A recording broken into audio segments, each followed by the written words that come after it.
நான் இப்படி சொல்கிறேன், உங்களுக்கு புரியுதான்னு பாருங்கள். இப்போ மேடையில் 4 பேர் உட்காந்துருக்காங்களா ஐயாவோட சேர்ந்து?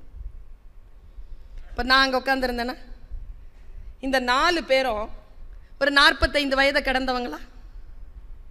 எல்லாரும் இங்கே வந்து உட்காரத்துக்கு எவ்வளோ வருஷம் பாடுபட்டிருப்பாங்க ஒவ்வொருத்தரும்? 30 வருஷம்.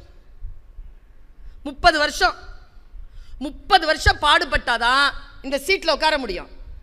இப்போ நான் உட்காந்துருக்கேன்ல, அவங்க உட்காந்துருக்காங்கல்ல, இவங்கெல்லாம் உட்காந்துருக்காங்கல்ல, நீங்கள்லாம் பெண்கள் இந்த சேரில் உட்காந்துருக்கீங்கல்ல, நாங்கள்லாம் 30 வருஷம்லாம் வேலை செஞ்சாலாம் உட்காந்துட முடியாது. 1000 வருட போராட்டத்திற்கு பிறகுதான் இந்த சேர் எங்களுக்கு கிடைச்சது அப்படிங்கிறத மட்டும் புரிஞ்சுக்கிட்டா போதும். இன்றைய பெண் குழந்தைகள் தினத்திற்கான செய்தி. பல்லாயிரக்கணக்கான போராட்டம். பாரதி ஒரு வார்த்தையை சொல்றான்.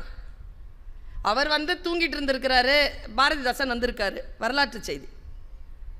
வந்துட்டு பாரதியாரை எழுப்பியிருக்காரு. என்ன பண்ணுறீங்க, சாப்பிட்டீங்களா?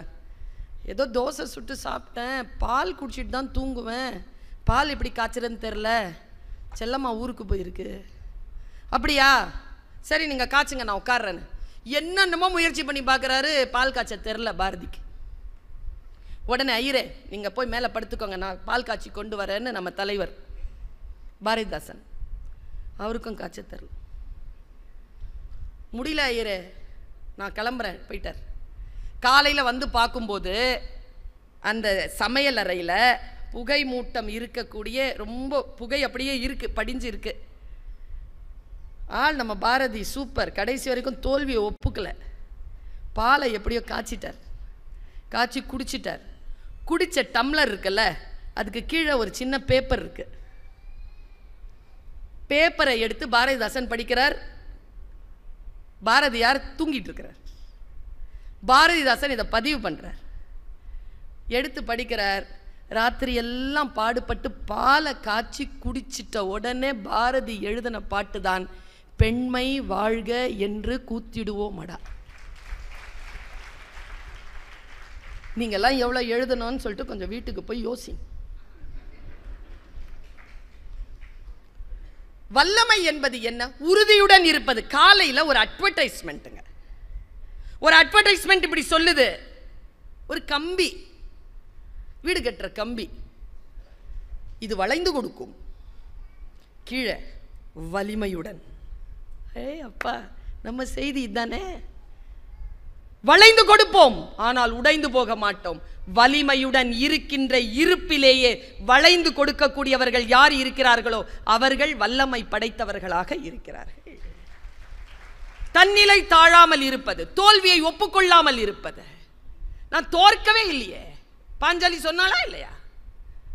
கடைசியா 2 வரம் கேளு அப்படின்ன உடனே என் கணவன்மார்களையும் இந்த நாட்டையும் விடுதலை செய் என்று திருதராஷனிடம் கேட்ட பாஞ்சாலி இடத்தில் திருதராஷன் கேட்டான், உன்னுடைய விடுதலையை நீ கேட்கவே இல்லையம்மா. அப்ப பாஞ்சாலி சொன்னாலே, நான் அடிமையே இல்லைன்ன, அப்புறம் இப்படிடா நீ எனக்கு வந்து விடுதலை கொடுப்ப? இது வல்லமை. எனக்கு ரொம்ப பிடிக்குங்க கண்ணகிய. கண்ணகியிடம் நான் பார்த்தது அந்த வல்லமை. எல்லாரும் சொல்லுவாங்க, அவ போய் தேரா மன்னா செப்புவது உடையேன்னு அவ சூப்பரா பேசினா, அதனால தான். புற வாழ்க்கையில் கண்ணகி ஜெயித்தது வேறு. எனக்கு தெரிஞ்சு கண்ணகி மாதிரி அக வாழ்க்கையில் ஜெயிச்சவ வேற கிடையாது. கேவலன் மாதிரி ஒரு புருஷன், சாரி கோவலன் மாதிரி ஒரு புருஷன். 12 வருஷங்க கூட இல்லை, எங்கேயோ போயிட்டு வந்திருக்கான், யாருக்கோ புள்ள பெத்துட்டு வந்திருக்காங்க. 24 வயசுல உட்காந்துருக்காங்க அந்த பிள்ளை. வான உடனே டக்குன்னு வந்துடுறான் கிளம்பி. முதல்ல சிலம்புல கொன்முன்னா, இல்லை கண்ணகி உன்னோட வாழத்தான் வந்து, சரி வா போலான்ட்டு. அவனுக்கு புரியவே இல்லைங்க. நான் சொல்றது பெண்களுக்கு புரிய வேண்டும், ஆண்களுக்கும் புரிய வேண்டும். இது மனசுல போட்டு கொடாஞ்சிக்கிட்டே இருக்கு கோவலனுக்கு. 12 வருஷம் கழிச்சு வந்தோம், திட்டலை, அடிக்கலை, அழலை, சண்டை போடலை. வான உடனே வந்துட்டா. இது என்ன, இது இந்த பெண்மையின் ரகசியம் என்ன புரியவே இல்லைங்க அவனுக்கு. நீ எனக்கு தெரிஞ்சு கோவலன் செத்த இடம் அதான்.